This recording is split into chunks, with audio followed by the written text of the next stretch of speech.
নির্বাচন শুরুর কিছু ঘন্টা আগে আগুনে পুড়ে ছাই দুর্গা চৌমুহনী এলাকার 10 থেকে 15টি দোকান। ভয়াবহ অগ্নিকাণ্ড সংঘটিত হয় সূর্য তরুণ ক্লাব সংলগ্ন রামনগর 9 নম্বর রোড এলাকায়। 7 থেকে 8টি ইঞ্জিন মিলে আগুন নিয়ন্ত্রণে আনে। আপনাদেরকে জানিয়ে রাখবো, এই মুহূর্তের সবচাইতে বড় খবর বলা চলে, নির্বাচন শুরুর কিছু ঘন্টা আগে আগুনে পুড়ে ছাই দুর্গা চৌমুহনী এলাকার 10 থেকে 15টি দোকান। নির্বাচন শুরুর কিছু ঘন্টা আগে আগুনে পুড়ে ছাই দুর্গা চৌমুহনী এলাকার 10 থেকে 15টি দোকান। ভয়াবহ অগ্নিকাণ্ড সংঘটিত হয় সূর্য তরুণ ক্লাব সংলগ্ন রামনগর 9 নম্বর রোড এলাকায়। রামনগর আউটপোস্টের ওসি এবং একজন স্টাফ নাকার সামনে ছিল। হঠাৎ এদিকে ধোঁয়া দেখতে পেল 9 নম্বর রোডের সঙ্গে কাছাকাছি, তো এরপরে তারা এসে দেখলো যে এখানে একটা গোসারি শপ নাকিটা, এখানে ধোঁয়া এবং লাল হয়ে আছে। এরপরে ফায়ার সার্ভিসে ফোন করলো, তারা আসলো, নির্মাণ শুরু করলো। আস্তে আস্তে কয়েকটা দোকান করলো।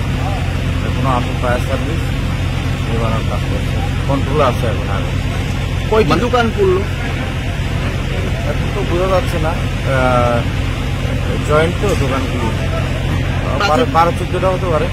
প্রাথমিক তদন্তে কি উঠে আসছে যে কোথেকে লেখছে? এখন তো কোনো লোক দেখা যায়নি। ওরা যখন দৌড়ে আসলো কোনো লোকজন ছিল না, দোকানের ভিতরে আগুন ছিল, আমরা দেখছি বিষয়টা। এখন তো ফট করে বলা যাচ্ছে না। কালকে সকাল 7টা থেকেই ভোট গ্রহণ শুরু হবে, তার আগেই এই অগ্নিকাণ্ড। মানে কোথাও কি মনে হচ্ছে যে এটা নাশকতামূলক কিছু হতে পারে বা পলিটিক্যাল কোনো মুভমেন্ট এই জায়গাতে থাকতে পারে বলে মনে হচ্ছে? রাস্তার পাশে 2 মিনিট আগে এদিক দিয়ে পুলিশ দিয়েছে এবং একটা এমন কোনো রাস্তা না। হ্যাঁ, তো এরকম কিছু বোঝা যাচ্ছে না, তবে আমরা দেখছি।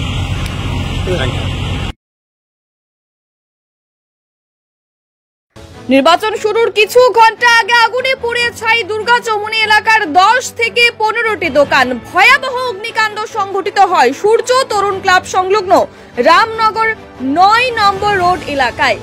7 থেকে 8টি ইঞ্জিন মিলে আগুন নিয়ন্ত্রণে আনে।